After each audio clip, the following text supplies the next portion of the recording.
일단 앞서 영상에서도 이제 이야기를 했던 부분인데 라이브 훈련하고 첨백전이 열렸습니다. 보통은 라이브하고 실전 경기하고 그 다음에 1군에 올라와서 경기를 치르는 약간 그런 루트가 있는데, 이번에 멜버른전에 참여하지 않는 선수들이라던가 아니면 좀 국대에 있는 선수들, 그런 선수들은 라이브 훈련을 좀 진행을 한 것 같고, 조금 더 어린 선수들, 멜버른에서 좀 주도적으로 나설 선수들이 첨백전을 통해서 조금 실전 경기를 감각을 좀 익힌 것 같습니다. 망해청 선수가 이제 페라자 선수에게 2루타, 노시안 선수에게 홈런을 맞았다는 부분 쇼츠로 올라왔더라고요. 그거 보시면 될 것 같고요. 그 다음은 첨백전 라인업이 발표가 됐습니다. 특이한 부분이라고 한다면 한지훈 선수, 이진영 선수가 좌익수인 부분, 이 부분이 가장 특이한 부분이라고 할 수 있고요. 유민 선수가 우익수로 나서면서 한번 기회를 받았다라는 부분. 안녕하세요, 반갑습니다. 엄상백 선수가 KT 있을 때는 임창규처럼 기교파로 던졌다 같은데 왜 한화에선 파워피칭을 하는지, 글쎄요, 안쪽 이야기까지는 저도 잘은 모르겠지만 여러가지 해석이 좀 있기는 해요. 김견문 감독이 약간 그런 쪽을 좋아라 한다, 기교파보다는 힘으로 좀 밀고 나가는 그런 걸 좋아라 한다라는 해석이 있기도 하고, 그러니까 저번에도 말씀드렸지만 낮은 공은 안 잡아주고 하이 공도 이제 그 스트라이크가 좀 낮아졌기 때문에 그게 볼이 되고, 그러다 보니까 힘으로 들어갈 수밖에 없다, 해결을 할 수밖에 없다라고 판단을 한 거라는 해석도 하기도 합니다. 근데 이거는 본인이 이야기하지 않는 이상은 알 수가 없어요. 그래서 그냥 추측만 할 뿐이지, 그런 식으로. 계속해서 이야기를 해보자면, 외야수로 판단이 되었던 권강민 선수와 김태현 선수가 1루수 출전을 한 부분도 눈에 띄는 부분이고요. 3루수에 이제 정민규 선수와 최원준 선수, 두 선수가 이제 기회를 받는 거겠죠. 그 외에는 들어갈 선수들이 다 들어갔어요. 이제 한 기사로서 그 결과가 나왔는데, 그 청백전 하이라이트 부분은 이미 이글스TV에 올라왔습니다. 그걸 확인해 보시면 될 것 같고, 일단은 박정현 선수하고 정민규 선수가 홈런을 때렸다라고 했는데 구장이 작아서 그 홈런 비거리를 봤는데 살짝 넘어간 부분들이 좀 있더라고요. 구장이 양 사이드가 91이고 저기 중앙이 110이고 약간 그렇더라고. 좀 작긴 작더라. 그 부분 때문에 홈런이 된 것 같기는 한데, 그렇다 하더라도 박정현 선수와 정민규 선수의 장점을 잘 보여준 부분이라고 할 수 있을 것 같아요. 근데 한지훈 선수가 외야 수비를 하는데 공을 잘 따라다니더라고요.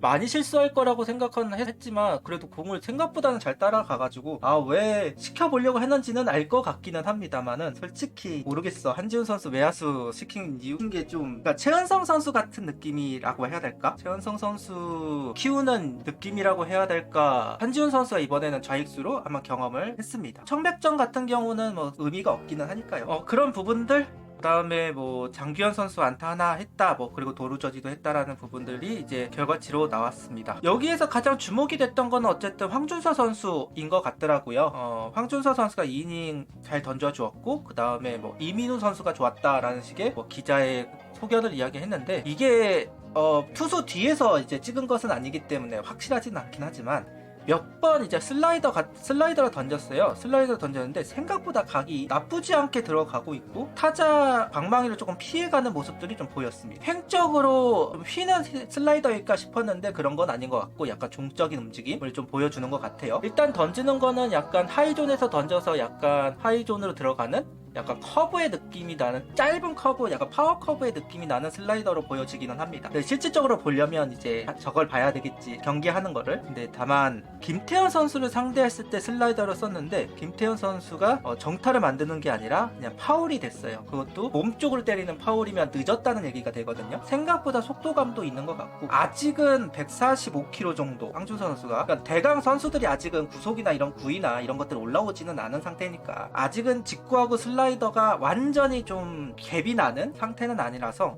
헛스윙까지는 아닌 것 같지만 파울을 만드는 거 보니까 왜 자신 있어 하는지는 조금만은 알 수 있을 것 같다. 다만 실전 피칭을 해서 진짜로 개막하고 나서 그걸 가지고 타자를 상대로 던져봐야 확실히 알 수는 있겠죠. 왜냐면 이게 우리 팀이 은근히 좀 슬라이더에 약한 면이 좀 있어가지고, 우리 팀 상대로 슬라이더를 괜찮게 던졌다고 해가지고 실전 피칭 하다가 된통 당하는 경우 참 많이 봤거든요. 비교적 우리가 슬라이더에 좀 약해서. 그래서 실전 피칭을 하는 걸 봐야 될 것 같기는 한데, 확실히 자신감은 찾을 만한 선수인 것 같아요. 자신감을 찾을 만한. 어쨌든 슬라이더가 꼭 필요하다고 제가 주장을 많이 했잖아요. 그동안 그 슬라이더 던져야 한다, 슬라이더를 볼로 떨어뜨리든 바깥쪽을 휘게 해서 나가게 하든 슬라이더가 있어야지만 황준서 선수가 결국은 빛을 볼 거다라고 이야기를 참 많이 했었는데, 왜냐면 포크볼이라는 게 남발이 안 되는 거고 커브라는 구종도 남발을 할 수가 없는 구종인데, 그러면 남발을 할 수 있는 구종 자체가 직구 하나. 그러니까 이게 20년 전 정민철 단장이 신인 때는 그냥 직구 커브 이것만 가지고도 할 수 있었던 그런 시대라면 상관이 없는데, 요즘은 기본적으로 4가지 구종, 요즘 메이저는 6가지 구종을 다 배우고 나서야 선발을 시키는 게 일반화가 되어 가고 있는 상황인데, 슬라이더가 없다라는 건 확실히 약점을 가지고 시즌을 놔야 한다는 얘기가 되는 거고, 그래서 슬라이더 얘기를 참 많이 했었는데, 그래도 올 시즌 보면 일단 구색은 갖춰놓은 것 같습니다. 속구, 커브, 슬라이더, 포크볼, 실전 피칭에서 제대로 던져봐야 하겠죠. 그래서 멜버른전이 좀 기대가 돼요. 멜버른전에서 황준서 선수가 또 나올 거라고 생각이 드는데, 그때 한번 던져봤을 때 좀 각이나 이런 부분들이 확인을 해봤을 때 좀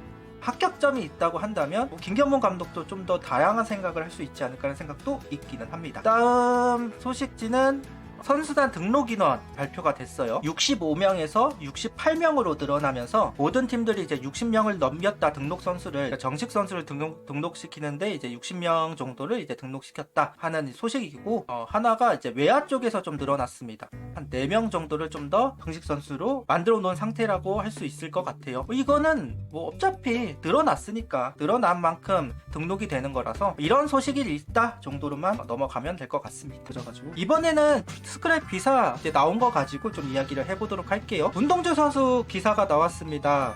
첫 번째 불펜일 때 조금 불편한 정도였고, 두 번째 피칭에서는 괜찮다고 느껴서 문제 없을 거라고 생각을 했다. 하지만 세 번째 피칭을 앞두고 몸을 푸는 과정에서 느낌이 안 좋아졌고 말씀을 드렸다고 이야기를 합니다. 1년 전에 비교하면 그때보다는 상태가 낫다고 하네요. 그 다음에 비시즌 동안 정말 열심히 준비한 건 사실, 하지만 결국 이런 문제가 생긴 건 내 문제라고 생각한다. 캠프 여건이나 사이판 대표팀 훈련 과정에는 전혀 문제가 없었다. 운동을 잘해왔기 때문에 스스로 돌아보게 된다. 해마다 같은 방식으로 준비해서 같은 결과가 나올 수 없다고 생각한다. 열심히 하는 건 앞으로도 똑같겠지만 어떤 방식이 나에게 더 맞는지 다른 방법도 고민해봐야 할 것 같다는 이야기를 하고 있습니다. 지금은 이제 연례 행사처럼 좀 되어 가고 있는 게 사실일 것 같기는 한데, 일단은 작년보다는 좀 낫다 그러니까요. 다행히 염증이고 2주 정도 쉬고 나면 상관이 없다고 그러기도 하고, 그래도 좀 딜레이가 되는 건 아쉬운 부분이라고 할 수 있을 것 같아요. 특히나 올 시즌은 진짜로 3선발을 해야 되는 시즌이니까 더 관리를 좀 빡세게 할 필요는 있겠다라는 이야기를 좀 해봅니다. 더 이어가서 엄상백 선수가 단 1일 차이로 계약기간 1년이 늘어났다는 이야기를 합니다.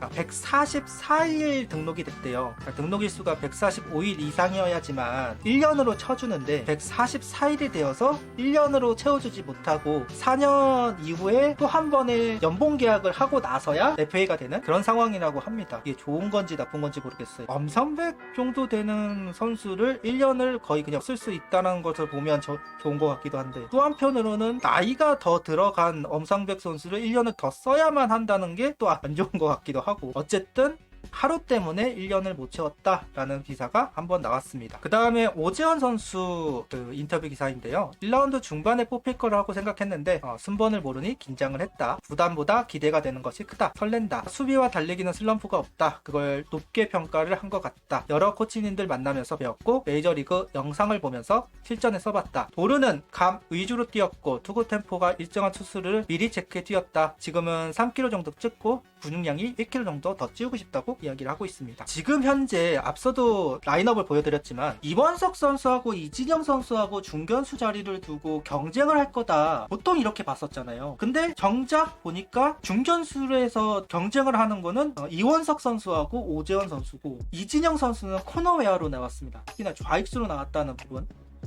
근데 이게 저번 영상부터 좀 이야기가 솔솔 나왔던 게, 이진영 선수가 지금 경쟁하고 있는 포지션이 중견수가 아니라더다라는 이야기가 계속 나왔었고, 이번 명단으로 그게 어느 정도는 좀 확인된 것이 아닌가라는 생각은 좀 있거든요. 그렇게 봤을 때 결국 이원석 선수와 오재원 선수가 중견수 자리를 두고 약간 경쟁 구도를 가지고 있는 상황으로 보여지고, 이렇게 봤을 때 오재원 선수를 생각보다도 더 김경문 감독이 좋게 본 것이 아닌가라는 생각이 들긴 합니다. 어쨌든 이원석 선수와 이진영 선수가 먼저 기회를 받을 거라고 이야기를 하고 있는 와중에서 지금은 오재원 선수가 이 구도에 좀 더 많은 발을 담그고 있다 정도로 해석을 하면 되지 않을까 라는 생각을 좀 해보고 넘어가는 걸로 하겠습니다. 그리고 김경문 양상문 감독이 두 외국인 선수에게 호나 두요와 싸우지 않기를 바란다 라는 식의 이야기를 했어요. 그러니까 워낙 작년에 좋은 선수들이 있었으니까 그 선수들만큼 잘해야지라고 생각하면 오히려 못할 거다라는 이야기를 하시는 거겠죠. 일단 부담감을 털어내는 게 중요하다라고 이야기하고 있고, 최재훈 선수가 두 선수를 평가한 게 있어요. 에르난데스는 직구에 힘이 좋다, 라이브에 들어가고 청백전을 하면 진짜 좋아질 것 같다라고 평을 하고 있고, 화이트는 제구가 좋다, 볼도 좋다, 스위퍼는 와이스급이라고 생각하고 있다 라는 식의 이야기를 하고 있습니다. 솔직히 이미 팬들 사이에서도 전문가들 사이에서도 이야기한 부분들을 최재훈 선수 입에서 좀 확정이 된 듯한 느낌이 좀 있어요. 에르난데스는 대부분 싱커를 많이 던지는 선수인데 그 위력이 상당하다라는 거를 좀 보여주는 것 같고, 다만 변화구적인 부분에서도 이야기를 했으면 좋겠는데 그건 좀 그런가 봐요. 직구에 힘이 좋다라고만 얘기하네요. 화이트 선수에 대한 기대치가 좀 있는지 제구나 볼이나 스위퍼는 와이스급 좀 이야기를 하고 있습니다. 와이스 선수가 냉정히 말해서 제구가 정말 좋다라고 말하기에는 어차피 지금 시점에서 립서비스를 하는 거기는 하겠지만, 어쨌든 평가가 있는 대로 양상문 코치가 영상에서 보던 대로 던져주고 있다라고 이야기를 했는데 마찬가지인 것 같아요. 영상에서 봤던 부분들을 좀 더 확인해 준 것 같다, 최재훈 선수 입으로 통해. 그런 면에서 좀 다행이다, 그거보다 못하다라는 거나 아니면 좀 더 시간을 두고 지켜봐야 될 것 같다 이런 말이 나오는 것보다는 이게 나으니까 오늘은 기사는 여기까지 하면 될 것 같습니다.